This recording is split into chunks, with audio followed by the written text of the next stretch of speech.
Bismillahirrahmanirrahim. Alhamdulillahi Rabbil Alamin. Teman-teman sekalian, membangun kepercayaan diri pada hal yang positif itu tidak diikat dengan profesi seseorang, ya, atau tugas seseorang. Ya, kepercayaan diri itu tidak melekat kepada seorang ustadz saja, kiai saja, ya, seorang habib misalnya, seorang guru. Tidak, tapi semua kalangan sepanjang mengerjakan nilai kebaikan mesti membangun kepercayaan diri yang kokoh pada dirinya untuk komitmen mengerjakan kebaikan itu, sehingga melahirkan motivasi kuat untuk melakukannya, mengerjakannya siapapun dan apapun yang ia kerjakan. Apakah ia misalnya dia di birokrat, ya, di dunia birokrasi, apakah di dunia diplomasi, apakah seorang pebisnis, seorang pedagang, seorang perawat, dokter, insinyur, bahkan misalnya dosen, guru, mahasiswa, atau juga pekerjaan-pekerjaan yang dilakukan pada umumnya masyarakat, ya, baik bertani, berkebun misalnya dan sebagainya. Semua butuh kepercayaan diri dibangun sepanjang dikerjakan itu baik, ya, sepanjang yang dikerjakan itu baik. Nah, sekarang membangun kepercayaan diri itu seperti apa? Maka dimulai dengan hadis Nabi Muhammad SAW yang diriwayatkan oleh sahabat Umar bin Khattab radhiyallahu taala anhu, haddatsana qala, ya kan, an Abi Hafs Umar bin Khattab radhiyallahu taala anhu qala Rasulullah sallallahu alaihi wasallam, innamal a'malu binniyat wa innama likulli imri'in ma nawa, faman kanat hijratuhu ila Allah wa rasulih fa hijratuhu ila Allah wa rasulih, ya, faman kanat hijratuhu lidunya yusibuha aw imra'atin yankihuha fa hijratuhu ila ma hajara ilaih. Itu kan rawahul Bukhari. Maka di sini Nabi memberikan tips kepada kita semua, pesan yang sangat kuat. Seseorang itu kalau ingin mengerjakan sesuatu, kembalikan kepada motivasi terkuat dalam dirinya, ya, yaitu niatnya. Jadi ada 3 tahapan kita mengerjakan sesuatu itu berdasar dari dasar hati kita dulu. Yang pertama ada keinginan, ya, yang kedua ada tekad, yang ketiga ada niat. Nah, keinginan itu disebut iradah namanya. Setiap orang tuh ingin pada segala yang baik. Ya, kalau Anda tanya, mau nggak ke surga? Semua jawab mau. Ingin nggak haji tahun ini? Semua orang ingin. Ya, tapi apakah setiap yang punya keinginan punya tekad? Belum tentu. Ya, tekad itu azam namanya, azimah, punya tekad. Baik, saya ingin ke surga, saya punya tekad yang kuat untuk bisa mendapati itu. Ya, nah tekad ini akan menurunkan turunan-turunan sampai nanti ke niat. Ya, sama persis saya pengen haji nih tahun depan, pengen banget, ya. Beda dengan yang sekedar ingin. Kayak ingin haji, ingin saja, tapi punya tekad, dia ingin mewujudkan keinginan itu. Nah, tahapan mewujudkan tekad tuh ke selanjutnya disebut dengan niat. Ada usaha pendahuluan, ya, nabung dari sekarang, terus berikhtiar, ya, ikhtiar yang optimal sehingga apa yang kita tekadkan itu bisa tercapai.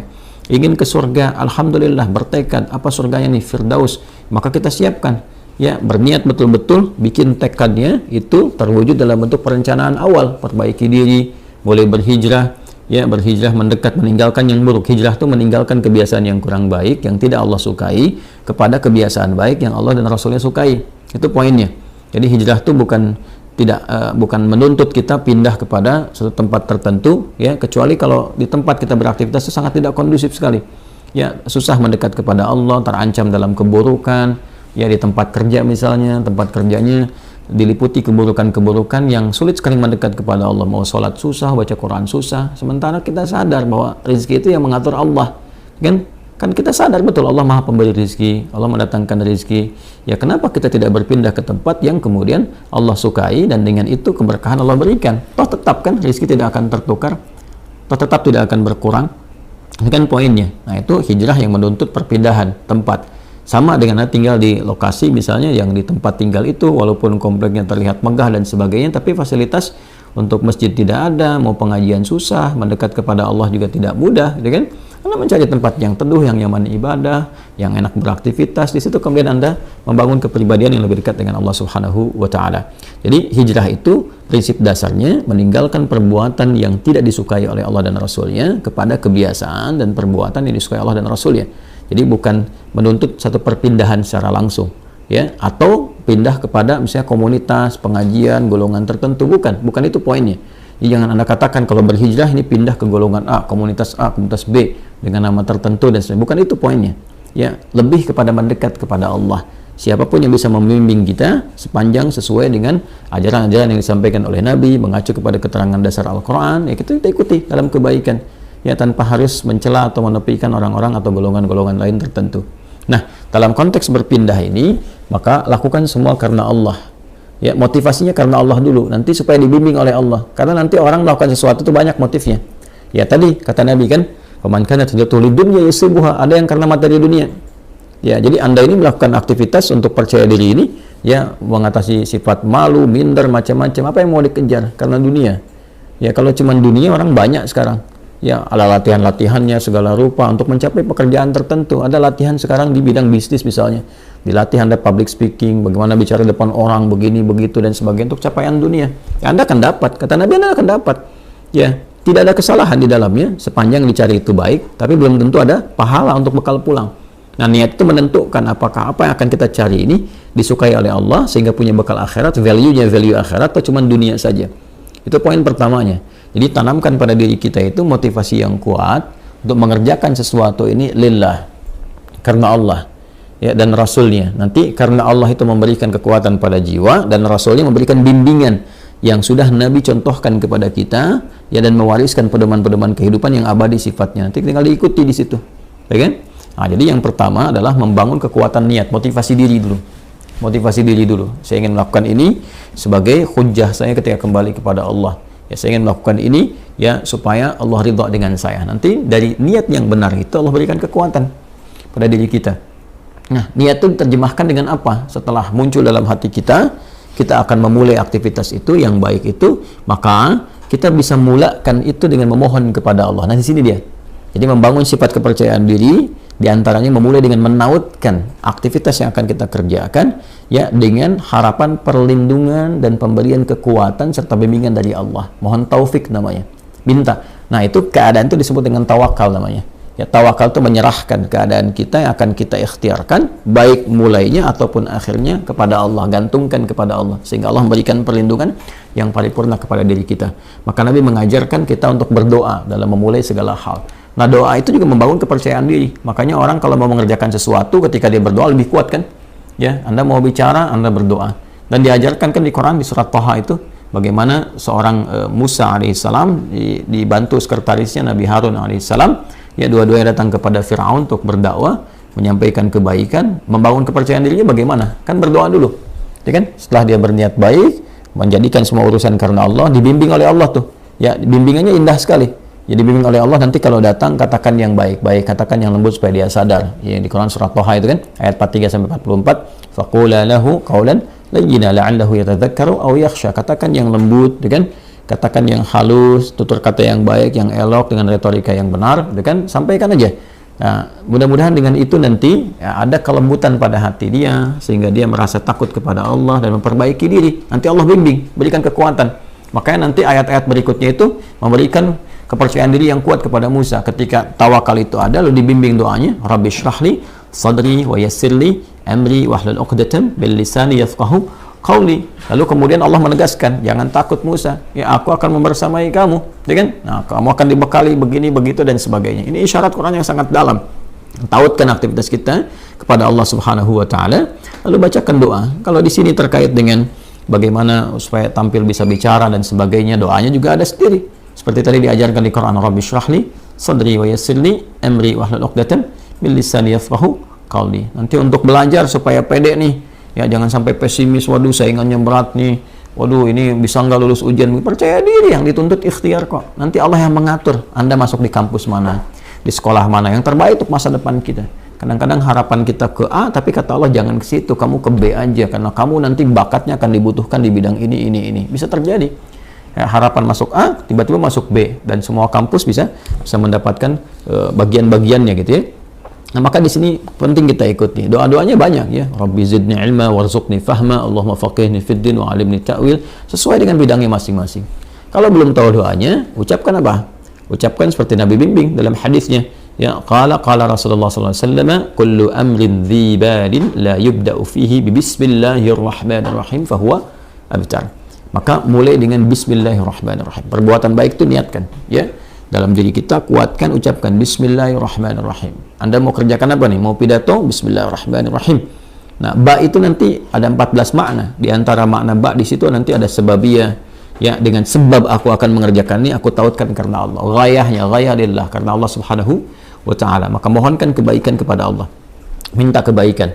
Bismillah, ya, Ar-Rahman Ar-Rahim. Nanti sifat-sifat Rahman dan Rahim Allah akan disertakan kepada kita. Maksudnya apa? Diberikan bimbingannya kepada kita, dioptimalkan, dinaungkan kepada kita. Dengan rahmat Allah kita akan dimudahkan beraktivitas. Dengan rahmat Allah dijaga dari kesalahan.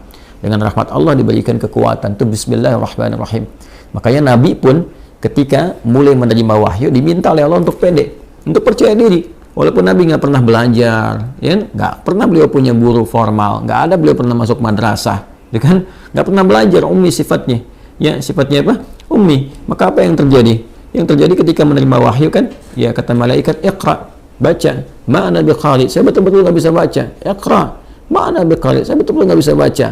Ya, sampai yang ketiga kan, Iqra ma'ana biqari. Nabi bisa mengatakan ma qara'tu, ya, pakai bentuk kata kerja, bentuk past tense, kemudian dengan sigat ma, nafi, ya, saya nggak bisa baca. Tapi ketika ma bertemu dengan ba, itu taukid sifatnya, ma ana bi, ya, ma ketemu dengan ba, itu penguat taukid, ba nya jadi taukid. Saya betul-betul nggak bisa baca. Maka apa yang diturunkan oleh Allah subhanahu wa ta'ala untuk membangun kepercayaan diri beliau? Iqra bismi rabbikal ladzi khalaq.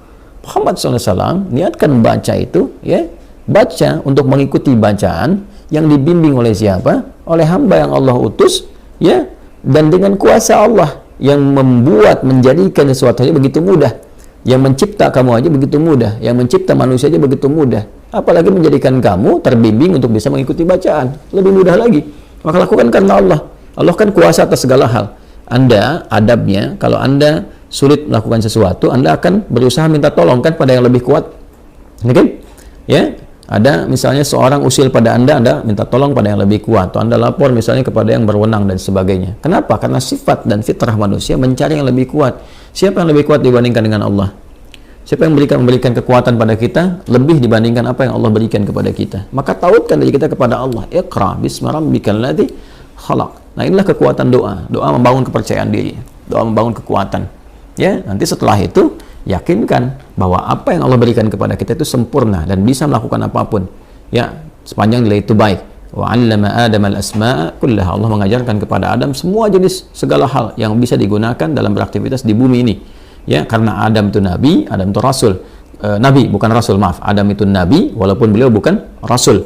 Ya, karena bedanya kalau nabi diberikan risalah terbatas untuk diri dan kerabat dekatnya, ya, tidak untuk umat. Adam diutus, umat belum ada, baru ada diri dan kerabat dekatnya, itu istrinya sendiri, dan nanti anak keturunan awal dasarnya. Maka dipilih oleh Allah di Quran, misalnya surah ke-3 Ali Imran ayat ke-33, Innallaha astafa Adam. Nanti baru ketika ada umat, komunitas, nanti risalah diberikan membimbing umat menjadi rasul, yaitu Nuh alaihissalam. Makanya nanti Innallaha astafa Adam wa Nuha, ya, wa ala Ibrahim wa ala Imrana alal alamin. Dan ketika Allah kemudian memberikan sifat pengajaran, ada fitrah kenabian. Fitrah kenabian itu diajarkan secara langsung. Semua diajarkan. Segala hal yang terkait dengan kebutuhan membangun risalah di muka bumi ini. Jadi Nabi, Rasul diajarkan. Semua diajarkan. Nah, tapi mereka manusia. Kita manusia. Kita bukan Nabi, kita bukan Rasul. Kita manusia, kita bukan Nabi, kita bukan Rasul. Maka sifatnya potensi ditanamkan pada diri kita. Jadi di dalam diri kita ini potensinya banyak sekali bakatnya. Ya, dan kita harus yakin, percaya diri, bakat apapun yang dibutuhkan untuk memberikan maslahat pada kehidupan kita di bumi ini bisa dicapai. Jadi di sini ini ada kemampuan dalam diri kita ini. Ya, untuk menjadi ahli fisika kah, kimia kah, matematika, ya, dalam saat yang bersamaan ahli Quran, ahli hadis, mau bicara apapun. Coba lihat manusia tuh, lidahnya Masya Allah. Diajarin bahasa ini bisa, bahasa Inggris bisa, bahasa Arab bisa, bahasa Cina bisa. Ya, macam-macam tuh. Itu dari lidah, dari bahasa aja. Coba lihat bagaimana Allah memberikan kemampuan pada kita dengan memori yang sangat luar biasa untuk bisa mengingat dan hafal benda-benda. Anda itu luar biasa. Coba kalau Anda mau kumpulkan benda-benda di lingkungan Anda aja, Anda bisa ingat tuh. Ya, benda-benda lingkungan kita bisa kita sebutkan 1, 2, 3. Berapa banyak memori kita, kapasitasnya. Artinya kita ini makhluk yang sangat unik, makhluk yang sangat istimewa. Laqad khalaqnal insana fi ahsani taqwim. Quran surah 95 ayat keempat itu. Allah bersumpah dengan 3 risalah. Risalahnya Nabi Isa alaihissalam, Nabi Musa alaihissalam, Nabi Muhammad sallallahu alaihi wasallam.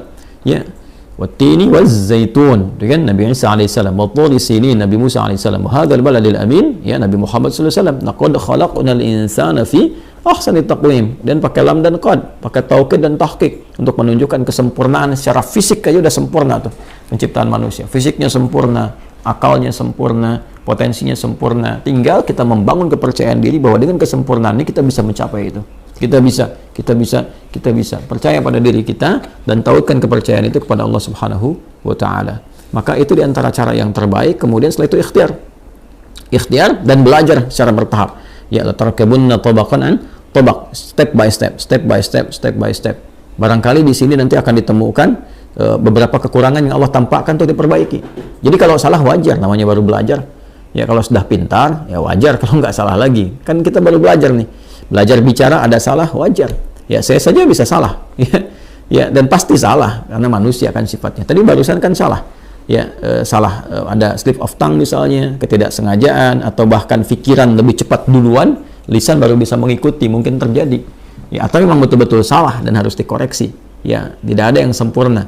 Karena itu disebut dengan insan, kata Ibnu Abbas radhiyallahu taala anhuma, yang dikutip kemudian oleh Ibnu Mandzur dalam kitabnya Lisanul Arab, summiyal insanu insanan minan nisyan. Ya disebutkan insan itu ya dari kata nisyan. Nisyan itu lupa. Ya manusia itu akarnya insan seakar dengan nisyan, yaitu lupa. Li'annahu 'indama uhida ilaihi fanasiya. Karena ketika dia punya komitmen kadang dia lupa.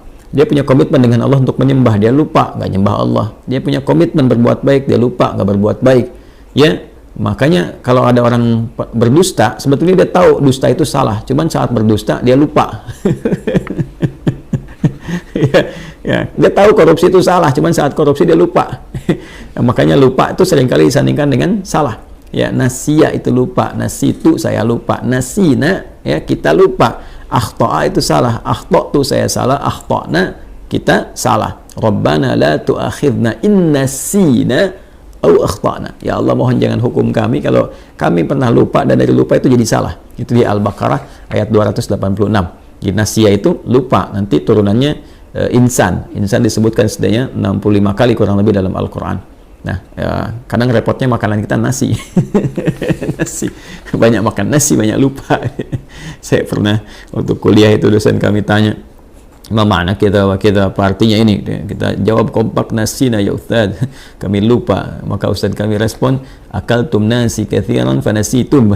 Kalian banyak makan nasi maka kalian lupa. Nah, itulah di antara langkah-langkah awal membangun kepercayaan diri, memotivasi, menguatkan niat, memohon kepada Allah bimbingan, kemudian mendekatkan diri kita kepada Allah dengan berdoa sesuai dengan objek aktivitas yang akan kita kerjakan, atau setidaknya mengucapkan bismillahirrahmanirrahim sebelum memulai aktivitas. Setelah itu yakin pada diri kita ada potensi untuk melakukan itu, lalu belajar dari kekurangan, kesalahan. Kalaupun ada salah, jangan langsung divonis saya nggak bisa. Tidak, bukan begitu caranya. Tapi Allah menampakkan itu supaya diperbaiki dan jadi lebih baik untuk ke depan. Setelah itu nikmati hasilnya. Ya, ikuti, nikmati, dan bangun tawakal hasilnya kepada Allah. Fa idza faraghta fansab wa ila rabbika farghab. Kalau sudah selesai, tata lagi dan hasilnya tujukan kepada Allah, tawakal. Bagaimana Allah memberikan yang terbaik kepada kita. Wallahu ta'ala a'lam bis-shawab.